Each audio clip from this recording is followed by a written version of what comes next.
આગળ સમાચારમાં વાત કરીએ તો ભરૂચના અંકલેશ્વરમાં મોડી રાત્રે આગની ઘટના બની હતી તો મહત્વપૂર્ણ સમાચાર જેમાં એક જ દિવસમાં સતત આગની આ બીજી ઘટના બની છે તો નોબલ માર્કેટના ભંગારના ગોડાઉનમાં આગ લાગી હતી ભીષણ આગ પર કાબુ મેળવવાના પ્રયત્નો પણ કરવામાં આવ્યા હતા ભંગારના ગોડાઉનમાં રહેલો તમામ સામાન બળીને ખાખ થયો હતો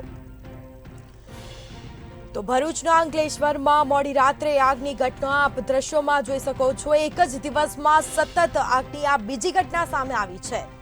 તો નોબલ માર્કેટના ભંગારના ગોડાઉનમાં આગની ઘટના બની હતી તો બીજી તરફ ફાયર વિભાગને પણ જાણ કરવામાં આવી હતી ફાયર વિભાગ દ્વારા પાણીનો મારો ચલાવીને આગ પર આગ બુઝાવવાના પ્રયાસો પણ હાથ ધરવામાં આવ્યા હતા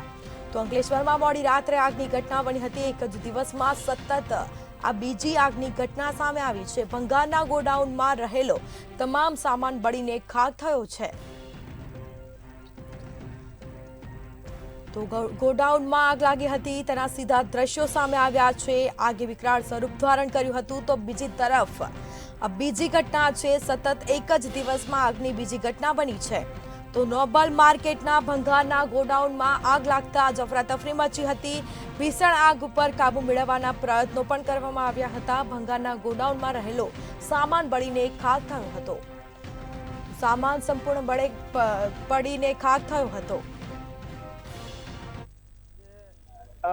સાંજના સમયે અમને 9:50 અમારા ડીપીએમસી ફાયર સ્ટેશન પર ફાયર કોલ મળેલ કે નોબલ માર્કેટ પાસે અમને ફાયર થઈ છે એ અનુસંધાનમાં ધ્યાનમાં રાખીને અમે અમારા વોટર બાઉઝર સાથે અમારા 2 વોટર બાઉઝર સાથે સ્પોટ પર પહોંચીને જોયું તો ઘણી મોટી આગ વિસ્તૃત થઈ ગઈ હતી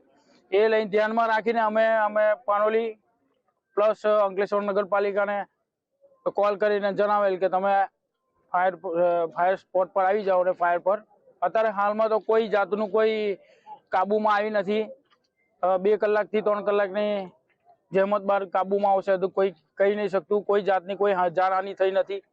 બરોબર છે આગ લાગવાનું પ્રાથમિક કારણ જાણવા મળ્યું છે હજુ કેટલી જગ્યાએ આગ લાગી છે આગ લાગવાનું હજુ પ્રાથમિક કારણ કઈ જણાવ્યું નથી અને એક જ ગોડાઉન છે એક ગોડાઉનની અંદર ફાયર થઈ છે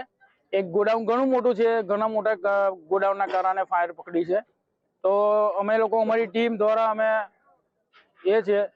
કે કોશિશ કરી રહ્યા છે કે આગ પર જલ્દી જેમ બને એમ કાબુ મેળવી શકીએ